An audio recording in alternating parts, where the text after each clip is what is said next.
Kula badhe tumut jenengan teng Blitar. Aku lak nyegat bis ning kono. Lah kok dituteng bis harapan. Boyo lambemu iki. Kecil aku iso boyo tak yacok tenan kowe aku. Tak warani baru tak wantem ngeneki. Aku sego goreng. Sik ta Dik, tak klarifikasi. Wong goblok iso 7 kecamatan lha nyapa?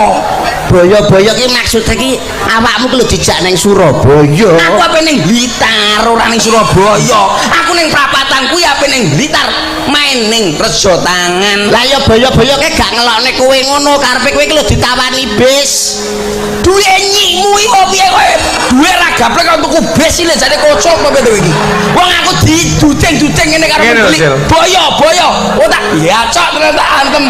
Nek bagus go goreng. Maksude kowe iki kon numpak bis. Lah, emoh. Aku ning Blitar karepku ngojek ora numpak bis, Bos. Karepku ngojek wong cedhek lho nyapa to numpak. Dicari Surabaya. Aku ning Blitar.